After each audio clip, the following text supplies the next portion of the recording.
And we're live. It is Thursday, the 22nd day of May, which neatly follows the 21st day of May and precedes the 23rd day of May. It is 8 o'clock a.m. The sun is definitely not shining. It is pouring rain again in Washington, where we have had political murders overnight. Um, the birds, Oh, however, and are chirping, and notwithstanding the political murders, it's going to be a great fucking day because cactus. oh, wow, this is earlier than usual. I'm not Yeah, prepared. well, sometimes it comes at the We're beginning. watching Dog Shirt TV, an epic revolution in morning television. We are watching Dog Shirt TV, and it is a goddamn revolution in morning television. And I want to start today's show. Today's show is going to be a kind of an apology tour. We're going to begin it with an apology to the people of France, and then the body of the show is going to be an apology to the people of South Africa. Um, and One of the revolutionary features is that, when we do an apology tour on this show, it's none of this namby-pamby, expression of regret, we wish it hadn't happened, blah, blah, blah. It's a heartfelt apology, the full, tears in our eyes. And I want to start with the people of France because, granted, in the history of U.S. Franco-American relations, there are some diplomatic tiffs. There was that time in the 1790s when Talleyrand, my hero, um, the man who most represents my politics in the world, um, demanded bribes from U.S. delegations, diplomatic delegations, to even receive them. And I adore that man, but that was probably not an appropriate thing to do.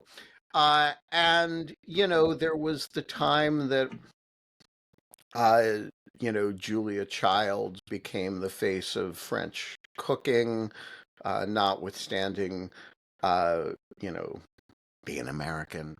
And then there was the time that, first Greg LeMond and then Lance Armstrong won the Tour de France. And of course, Lance cheated, which he shouldn't have done. So we've had our ups and downs, but never before have we sent to France as ambassador a guy who hired a prostitute to seduce his sister's husband, film it, and then mail her the tapes.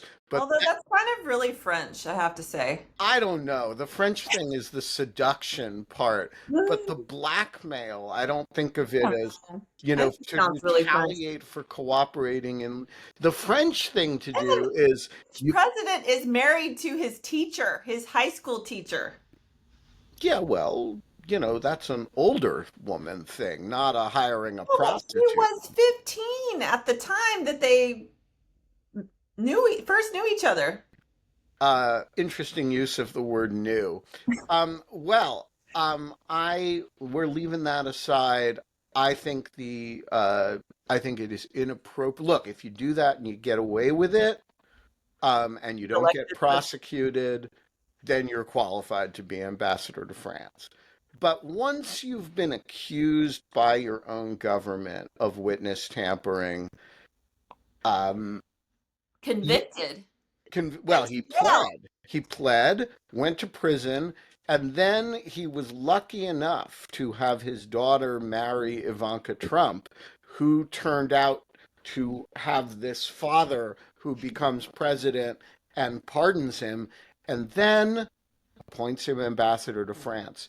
And 51 senators, Including including Cory Booker. all Republicans, honorably accepted Lisa Murkowski, and one Democrat, Cory Booker. all signed off on this. And I just want to Corey, but say, yeah, not a good move, Corey. I like know a he's your friend. I know he's held a fundraiser for you or whatever. But, you get in bed with these people, they're gonna film you. You know, it's not, it's not, you're not, no one gets out of that bed alive. And um, we, uh, we owe the French an apology. They deserve better than this for us. They sent us an ambassador who, prior to being ambassador to the United States, you know what his qualifications for being ambassador to the United States was? He was ambassador to China, the other really big superpower in the world, Thailand, Turkey, and Brazil. Diverse diplomatic experience. Um, you know, we send them a New Jersey real estate development thug. yeah. Um, it's not, we're not sending our best. Let's just put it that way. And though the president will not apologize because this is his, these are his in laws. And also, it's nothing that he wouldn't do. I want to say, I'm sorry to the people of France. You deserved better than Charles Kushner. And Agreed. my suggestion is that you all just refuse to go to that gorgeous 18th century house that the American ambassador lives in, and, holds court in, and just don't go because, he's gonna film you. We also need to apologize. I personally need to apologize for the many years that I attempted to speak French. It was a long time ago. I've forgotten most of it. But I have attempted to speak French in France on occasion. And so I do apologize for that. I also think Americans need to apologize for the show Emily in Paris. Although the French seem to like Emily in Paris. Yeah, the French First Lady was on Emily in Paris. There's a lot of French actors on there, but I have to say, and I've watched to make sure that it is completely inane and insipid and I'm not just being judgmental. I did watch the entire all the episodes of all the seasons of Emily in Paris, and when the new season comes out I will be watching that too because I had to verify that it is really a dumb show. And is it?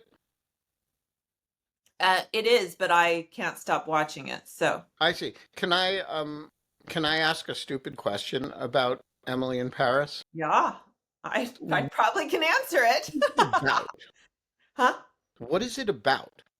It's about Emily and she's in Paris. Although in the new season, she may not be in Paris. But there are a lot of people who are in Paris. Why Okay, are we but she's following very Emily? pretty. She's very And pretty she and wears adorable. outfits. She wears a lot of high fashion and somehow so there's this whole And do we trope. know in the show how she affords the clothes? Well, she is an advertising executive who is sent by her agency to Paris despite not speaking any French. Anyway, like there's the whole trope in Hollywood movies and shows of like beautiful women in particular like it's unclear they're you're told they're successful but it's unclear like how they're successful other than being pretty, and so that's kind of her thing. She affords the clothes. I imagine she probably makes a lot of deals for the clothes because she is a influencer. Oh, that's the other thing is there's a whole trope in Hollywood shows and movies of people just posting things on social media and immediately just normal things and immediately having like a kabillion followers. And Right. that doesn't happen in real life. I can verify that. It's a slog.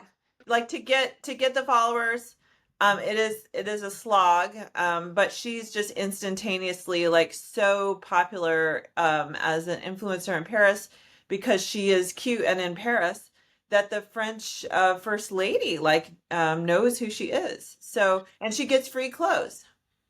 I see. Well, that's what happens to me too. I take pictures Yeah. of myself in dog shirts, and then people send me dog shirts. So I can verify Yeah, that okay. that is Well, realistic. well, I have, and yesterday was another installment, although indirect. I have been drinking South African wine on the internet 3 times now, if you count yesterday, which we can talk about. Um, One of the videos, I even called out the distributor where I got the wine and tagged them, and they saw the video and loved the video, and yet I did And not yet have not sent you know, wine. not even Have they like, sent you any designer outfits? no, not that So either. Yeah, maybe although of course, that's the issue. Maybe you should, you know, do South African wine in designer outfits and well, I join like Rent the Runway. I did wear South African hats, No, no, although no, no, no. Like Emily doesn't wear, she wears hats. traditional French Yeah, yeah. dress, right? She Well, wears, I don't know, high fashion French, yeah. yeah, no, I think you should do high fashion French in your living room. Um, and um, and French. then see if that changes the South African wine Maybe. distributors. I did do where yesterday I wore a high fashion blouse that I sewed myself, and somebody insulted it online. So Wow, people are mean online. yeah, I made the mistake I out of go online and make perfectly innocent comments about all sorts of things, and then people all over the world remind me that once I said a nice thing about Bill Barr. yeah. And I that made, hurts my feelings. yeah. So I don't know if you want to transition to the next topic No, we yet. haven't finished the introduction to the show yet. Oh, sorry. Um, Look, folks, one of the revolutionary features is that sometimes the monologue turns into a dialogue about a matter that neither of us thought we were going to be talking about, and it just overtakes the show. And another one of the revolutionary features is that when that happens, Holly will sometimes pull out the How is Ben's monologue today chart and remind me that I am failing in my duties and vacillating between cringe and meh, and always on the point of fail. But That's folks, me, always on the point of fail, right? always on the point of fail. But folks, all of that is just a 13-minute long way of saying that we are not allowed to have fun anymore, but we are allowed to do something that no other show can do. You can't do this on the Five. You can't do this on Fox and Friends. You can't do this on Joe and Mika or on, morning whatever.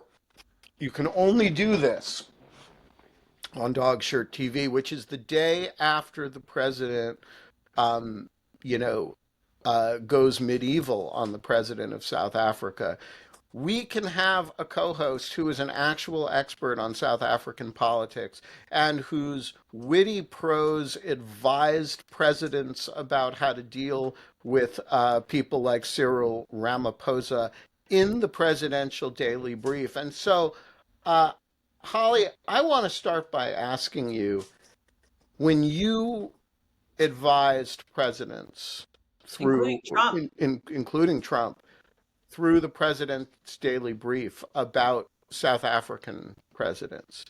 Did you ever suggest, is this your fault? Did you ever suggest that the proper way to deal with the South African president was to dress him down in public for a genocide that isn't happening, uh, based on false information in support of Afrikaners? I just I did want to not. verify that it's not Yeah. your fault. It's not the cactus's Fact, fault.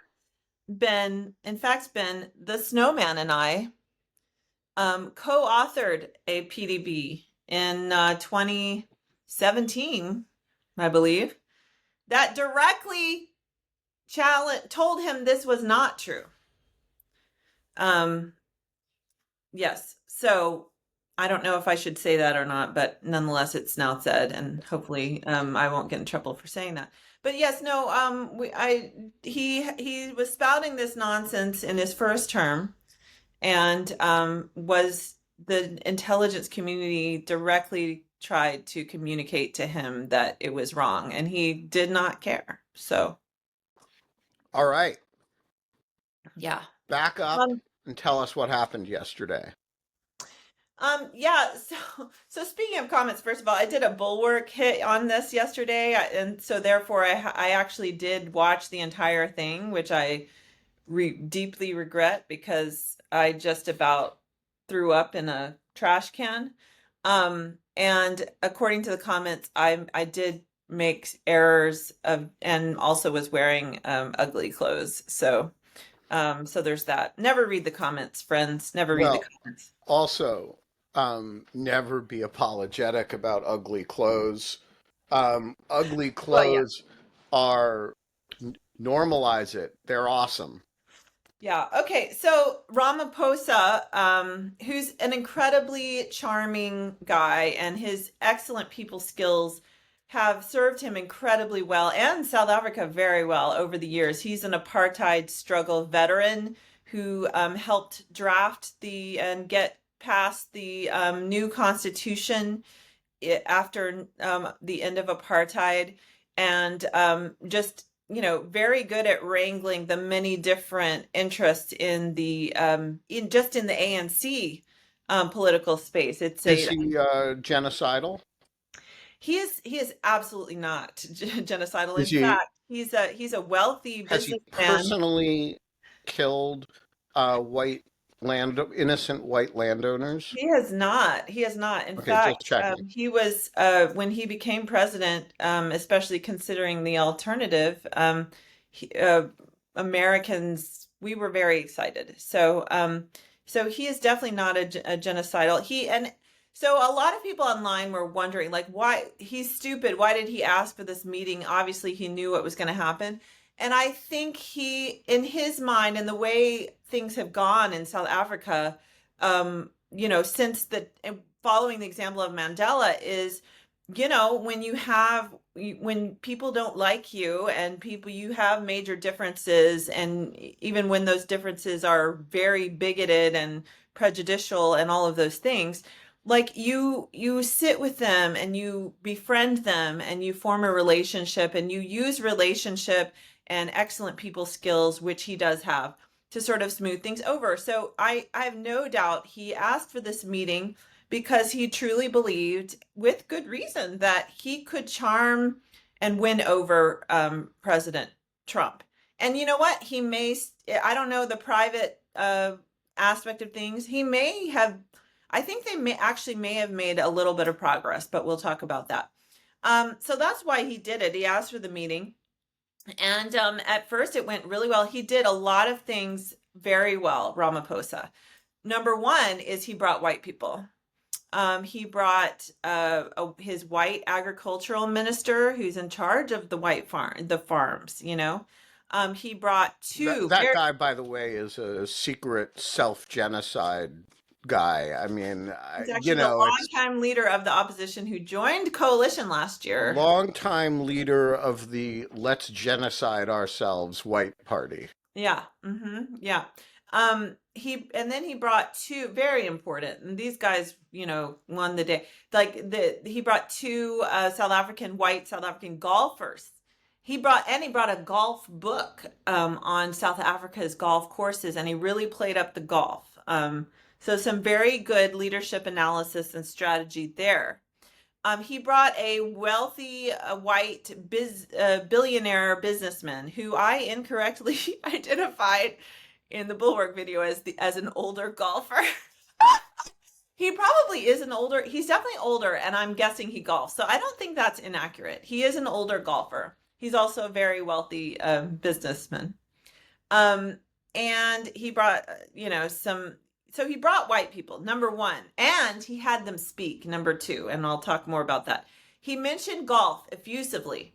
He mentioned that South Africa had rare earth minerals, very, very bright, very. Although it didn't work we thought it was bright when Zelensky did it, and then Trump like zeroes in on the rare earth minerals and decides the answer is colonize Ukraine. True. and become the East India Tea Company. So I think if Yeah. you have rare earth minerals, advice to 100 plus heads of state elsewhere, don't mention it to Trump. Well, we already get 100% of, I think it's chromium, which I have no idea why we need that, from South Africa. And we get a large amount of magnesium, manganese. I, again, have no idea why we need that either, but very, very important. Oh, he mentioned Mandela several times, which Ben Parker pointed out may not that may be a minus for Trump. He may not like Mandela. He mentioned all the investment, U.S. companies. He mentioned the long-standing partnership. He thanks Trump for the respirators that the U.S. sent South Africa during COVID. And he even apologized for not having a plane to give him. Yeah, I noticed that he apologized for not having a plane to give Yeah. him, which I would have thought was a risky move that Trump might get mad about that, Well, he was yelling at the journalists about it, so. but Trump just seemed to respond like, "Yeah, I'm sorry you don't too." Like, Yeah, yeah. I would accept it. He's like, if you did, I would take it. And he was completely serious. Yeah. So, all Yeah. right, how did the thing go south? Well, a reporter inevitably asked about all of the white genocide claims, which was, of course, the elephant in the room for the whole time. And Trump, yeah, took off and actually showed a lengthy uh, racist propaganda film, basically, in the Oval Office, and it was incredibly awkward. And he gave him a pile of news articles. Some of them apparently eagle eyes zoomed in on some of them, and they weren't even about South Africa. But ostensibly about all the white people being murdered in South Africa. He had a pile of articles that that Natalie, the human printer, was there and provided these articles for him. But the film was cringe. Like, it was, everybody just sat there uncomfortably as it went on and on and on. And it was I couldn't, in my view, I couldn't see what they were actually watching. I could only hear the audio. But it was a rabble rouser and his rallies from Julius Malema, who is in Parliament, but his party is a fringe radical. It's called the Economic Freedom Fighters, and they are incredibly disruptive and fringe. And a lot of people online got mad at me for calling him fringe, but I'm sorry, his views do not represent the government of South Africa. He was kicked out of the ANC many years ago and then went off on this populist racist, because he uses the race issue to build support. So they showed videos of Julius Malema's rallies, which are large. He has a following for sure. And then, according to the agriculture minister who spoke later, they showed actually footage of Jacob Zuma's, the South Africa's Trump, the former president who tried to destroy democracy. He has a new party that's similarly extremely populist and rabble-rousy, and he also has been shut out of the government and barred. He was barred by the courts for running for president because he's a convicted felon. Like, imagine barring a convicted felon from running for president of a country. Yeah, I mean, it's almost like the film, it should have been shown to Mitch McConnell. Yeah, I mean, it is, or the American voters, or the American courts for that matter. The South African courts are excellent, by the way, incredibly independent and good. So, and then it ended with what Trump purported to be mass graves of white farmers. It was a line of cars with all these crosses by the side. I couldn't see it until later. Ben, actually, his view had not you, Ben, but the other Ben, had the video in it. So I didn't know what it was, and Ramaphosa didn't seem to know what it was. And Trump just said, this is in South Africa. That's all he didn't have any other identifiable descriptors of what this is.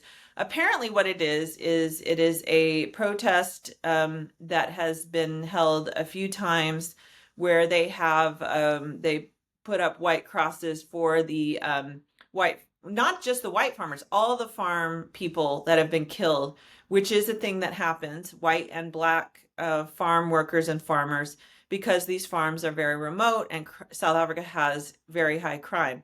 However, apparently there's only been, I can't remember the exact number, but apparently all the crosses represented the deaths since 2004. And there have been, I think, maybe 4,000 since 2004. Last year, there were 50 farm murders out of 27,000 murders in South Africa. So I didn't know what that was on the bulwark. I didn't know what it was. Cyril Ramaphosa didn't know what it was, but that's apparently what it was. But Trump said it was mass graves of victims of the white genocide. So that went on for far too long and was incredibly uncomfortable. And then things got back on track when Ramaphosa had the white people talk. And then there was a visible shift in Trump. Note to self, when meeting with Trump, bring white people. Oh, you got to bring white people. So when Ramaphosa was trying to speak, Trump cut him off, bullied him, like just yelled at him. It was the Zelensky treatment. But then he had the white people, the white golfers and the white billionaire, which I misidentified as an older golfer. Again, I don't think that's inaccurate.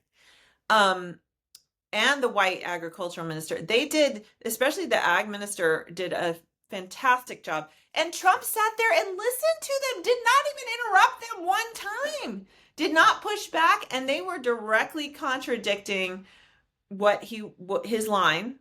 And he sat there and listened to them. And I'm not surprised because we all know that Trump is a racist, but to see it just so starkly laid out there, I was rather amazed, I have to say. So is your impression that at the end of the day they made progress and that, sitting through all the bullshit and then having a bunch of white people explain reality to him made a difference, or should we expect him to revert to the bullshit the moment they leave the room? I mean, again, he was told back in 2017 that none of this was true, and he's continued on his merry racist way. But I feel like maybe they made some progress. I don't know. Time will tell. But they certainly did not hurt their case. It was not a Zelensky moment, like in terms of, and I don't mean to blame Zelensky because I think he was treated horribly. And I do think that language. No, but it was not an effective meeting from the Ukrainian perspective. I think Zelensky's, English skills were not up to the task of being harassed and responding effectively. And I feel like they misinterpreted and, and reacted badly to some of the things Zelensky was trying to say, and it came out in a way that was offensive to them. Yeah, although I want to say Zelensky's English is significantly better than Trump's Zosha.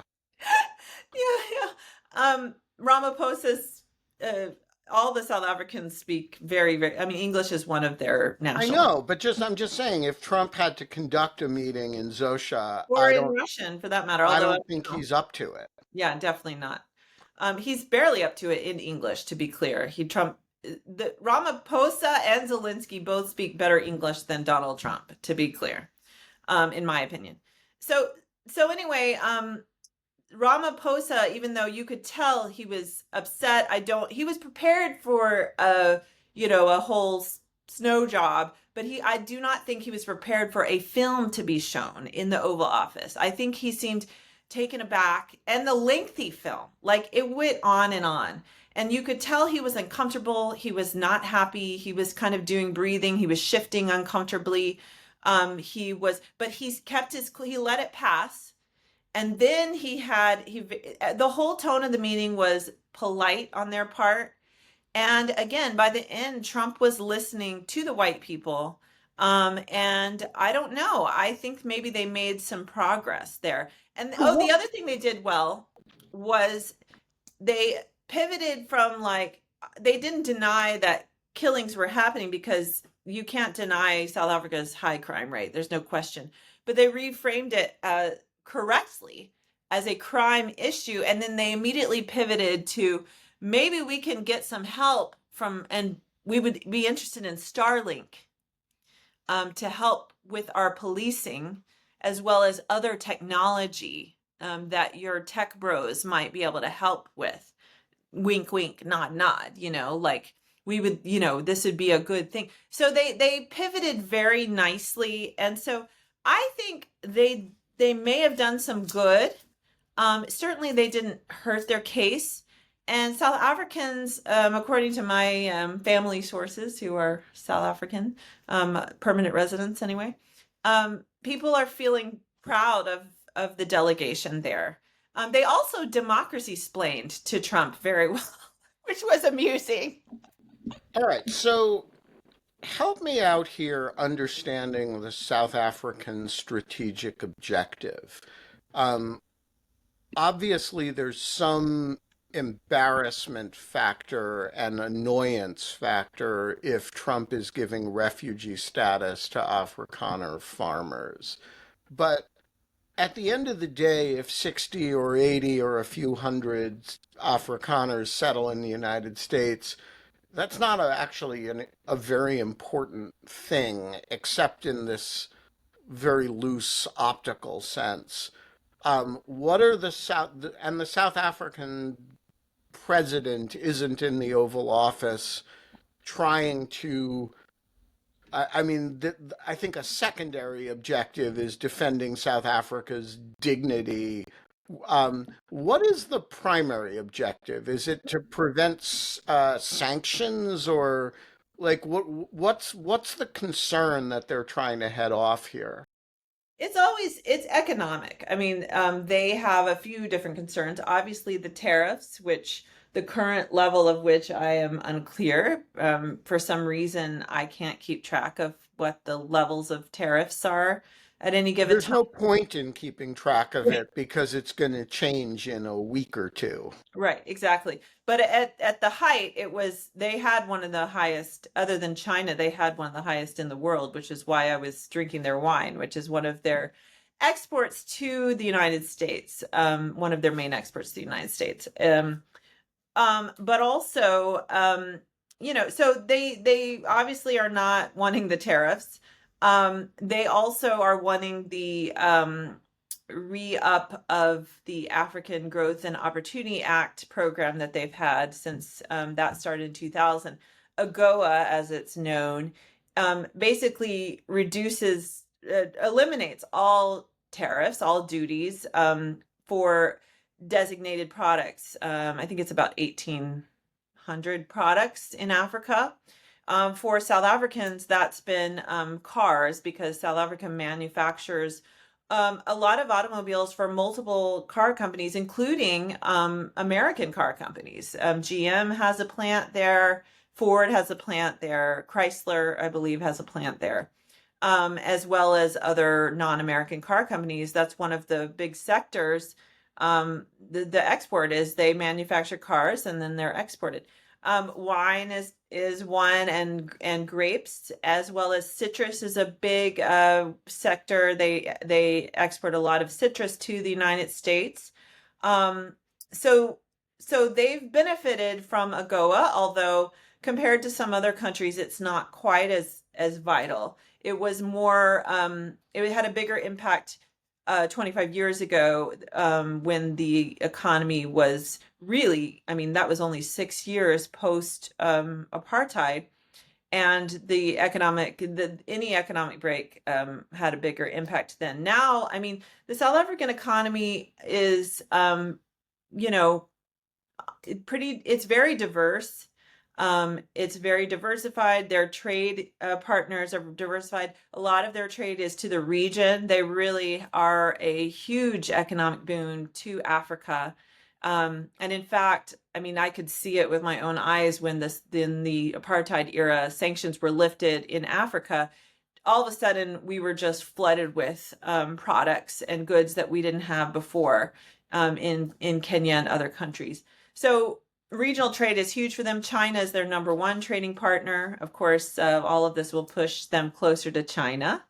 But US is the number two trading partner. So they have an economic agenda. They're always looking for more investment. There are 600 US companies in South Africa already. But I mean, I can tell you, like in Africa, Africa needs investment. Like that's what really creates growth and jobs is investment, investment, investment, right? But the big hurdle for African economies has always been, rule of law and security and concerns about security and infrastructure and all of those things. So South Africa's crime rate is, it's a major economic drain. Right, and also having the President of the United States falsely talk about that crime rate in terms of genocide Yes, of white not people helpful. is got to really be a disincentive to investment. Yeah. So not helpful. So that's economics is really why they came to play, and why they will continue to play.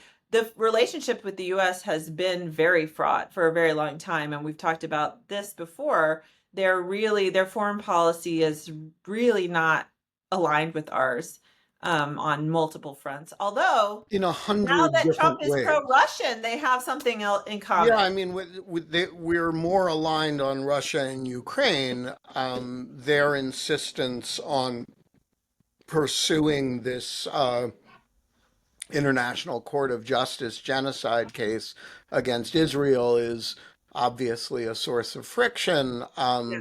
Which thankfully Trump didn't know what the hell that was because he was asked about it and I was like, "Oh no, here we go on like some anti-Semitic rant." And it was clear, first of all, Ramaphosa had to tell him what the ICJ was, like he said International Court of Justice.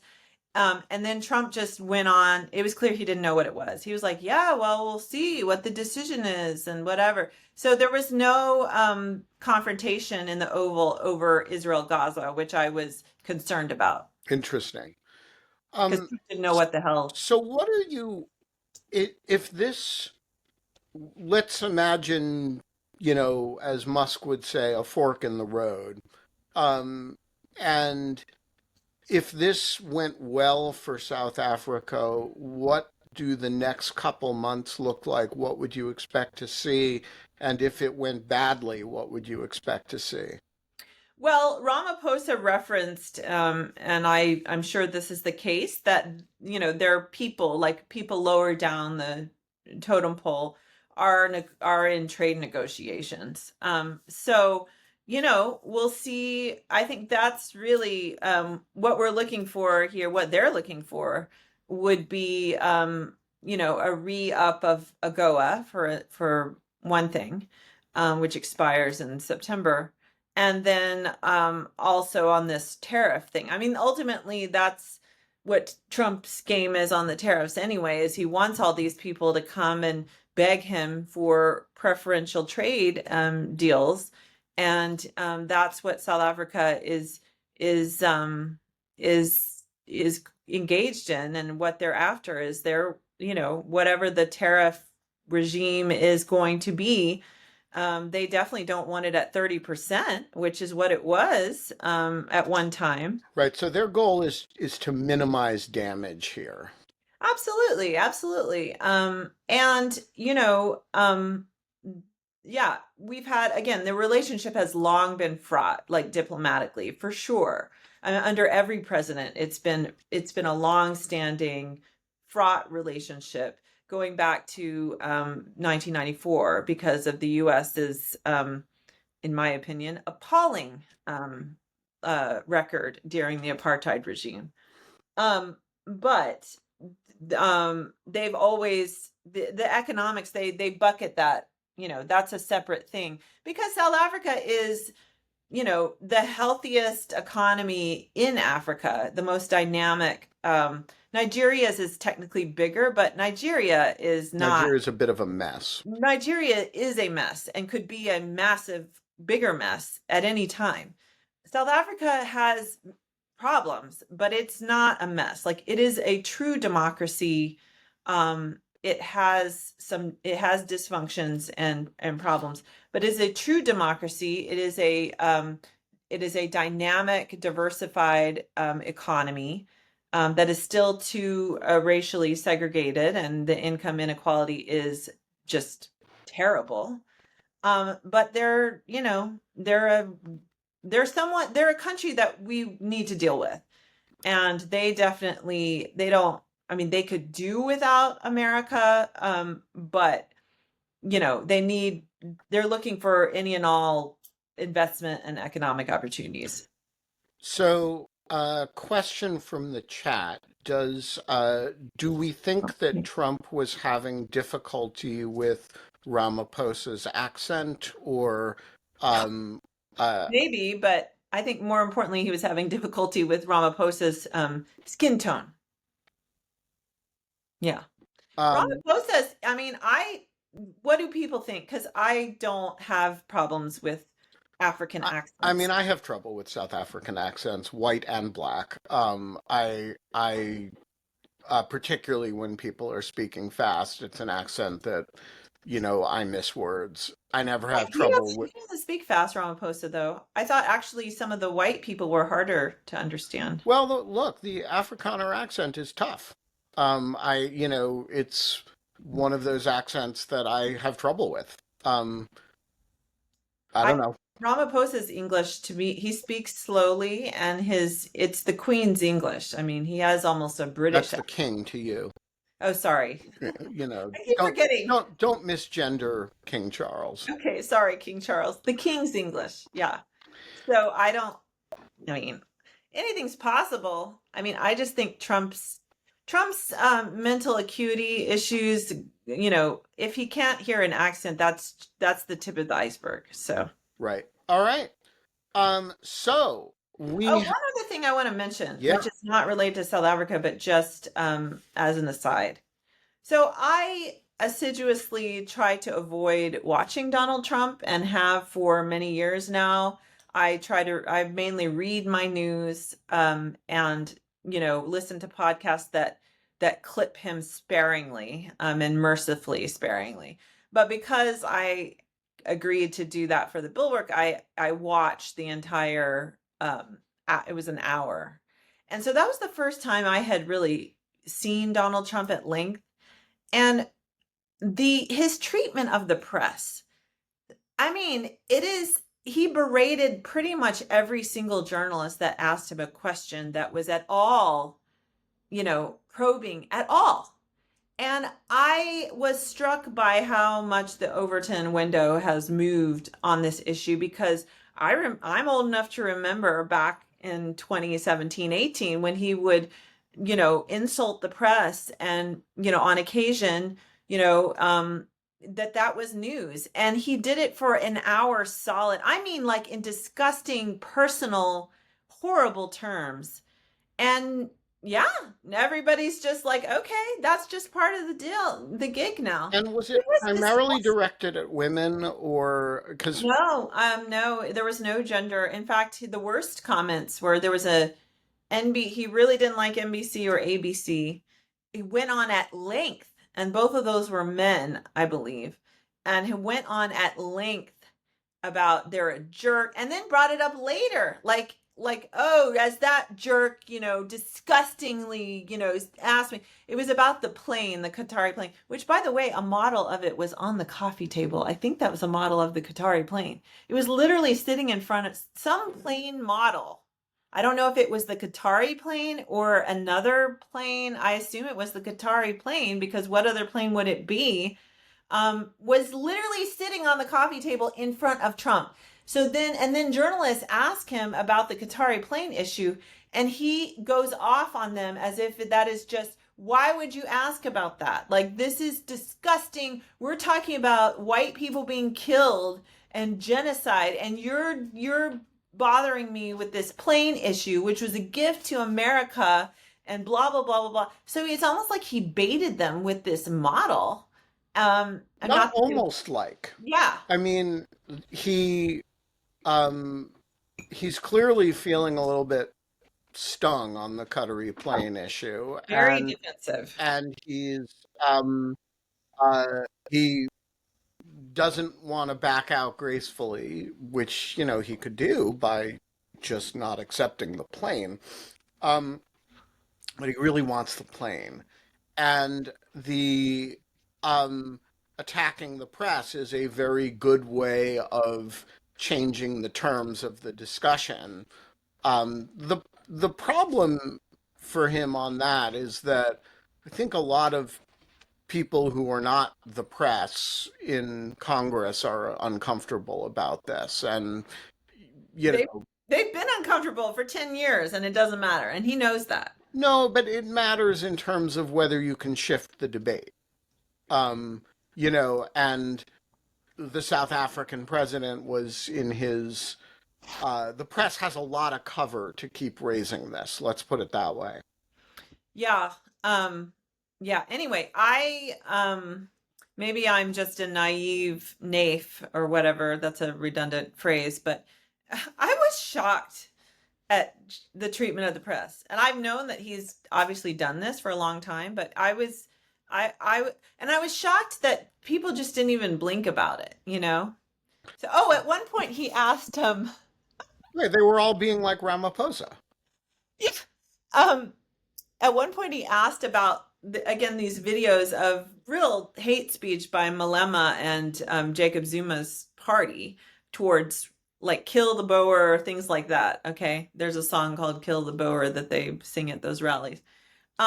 Like no question, hate speech, which South Africa does have some laws against. Actually, there and some European countries, have such laws. We do not have laws in here. And so Malema has been reprimanded and investigated at various points. I think he was brought up on charges that were then dismissed. I'm fuzzy on the details of that, I confess.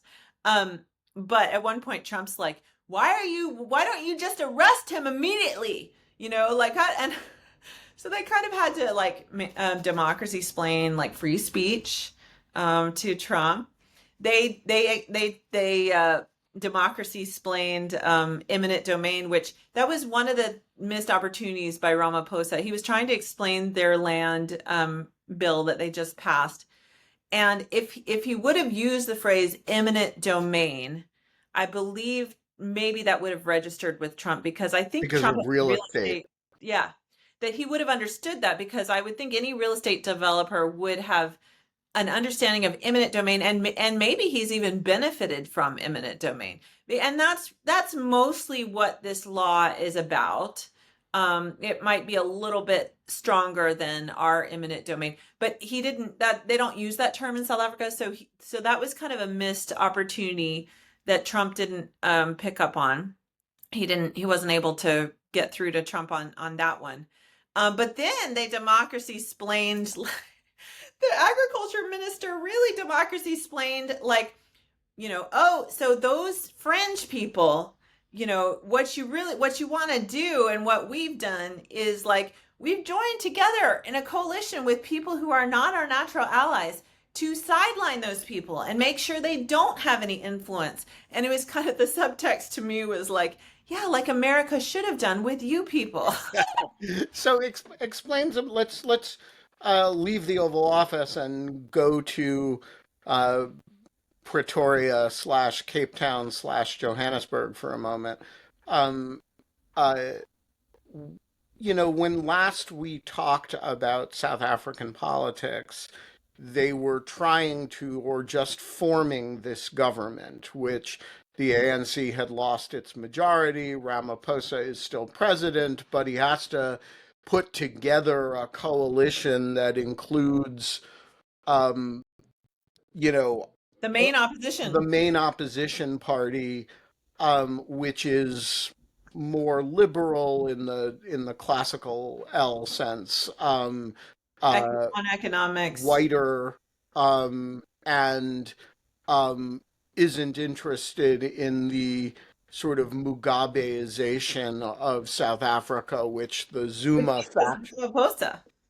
Well, right, but so my question is, how's that coalition going? What's the current state of South African politics? Well, it's been rocky. They formed the coalition, I think around August last year. I can't remember the time frame exactly, but it's been several months, and it's been rocky. They had a major disagreement on a tax bill, which the ANC actually backed down from. They were gonna, they needed revenue, and so they were gonna raise the VAT, which hits consumers. And so actually, not only was the DA against that measure, but some of the more left elements and parties were, including Malema, I believe, were against the raising the VAT, because it's basically like a sales tax, and so it's not targeted at, it's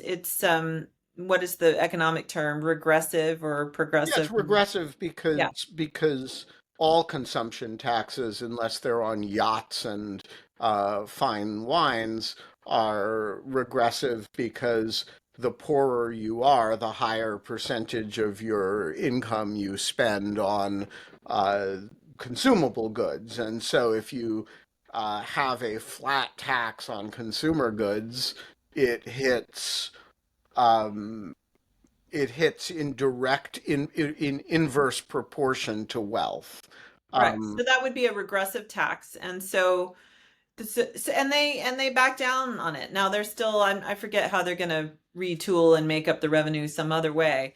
South Africa has always, not during Zuma, but generally been, they have really smart economic minds, and their economic policy, it's not, there's a lot of leftists in government, but it's pretty responsible. It's actually pretty responsible, and they care about things like when the markets tank and when they get ratings downgrades from Moody's and things like that, that actually means something to them.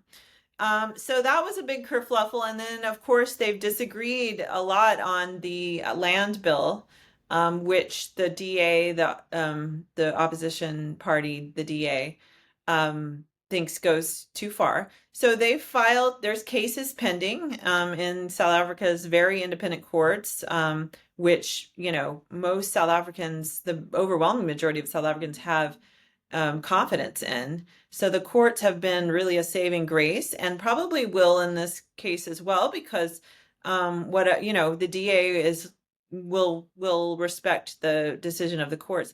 One of the interesting features of South Africa's judicial system is that any citizen can bring a case, and you don't have to, unlike the US system, you yeah, don't there's no standing requirements. yeah, you don't have to have this. Then now the negative is that the courts have, especially as other institutions of state have not functioned well, including Parliament, during the Zuma era and the executive, the courts have been overwhelmed by cases. Of course, to bring a case, it costs money. Like, you can't just, like, any Joe off the street can't, is probably not going to just bring a case. But so the DA has actually brought a case, if not a couple cases, against the bill. And I think that's still pending in court. So we'll see what happens there. But, But they've done I that from within the government. yeah, yeah. So I asked, my family members, how and I was like, because there's been a couple of points where I was concerned that the coalition was going to break up. And the bottom line is there just aren't other options that are acceptable to anyone involved. My biggest fear is that the ANC would bring Zuma back in, and form a coalition with his party instead. I don't think they would ever entertain Malema. I think he's too toxic at this point. But Zuma's party, that was my fear. And my family members were like, absolutely not. They're done with Zuma. Like, they do not want to deal with him at all. They want him to go away. And everyone's committed to sidelining him. So, those far left populist parties will continue to have a constituency, but the ANC remains even under 50, getting under 50% for the first time. It's a behemoth, and they set the, if the ANC doesn't want to deal with Zuma, then Zuma's French. Like, that's just how it is. So I think the coalition will hold because I think it has to hold. And the same thing for the DA. Like, they want the coalition to succeed because their options aren't great, and because they don't have. It's not like they're going to be able to form a coalition. Well, being in the government is a big deal for them, Yeah, right? it's a very big deal, not only for them as a party and popularizing their party and changing the image of their party, which has been too like white. This is a huge boon to sort of helping change the image of the party and maybe gaining some more diversity in their ranks. But it also, like, I think these people genuinely care about their country. A lot of them, there's some characters in the DA that are, say some cringe things on occasion, although they've been sort of dealt with.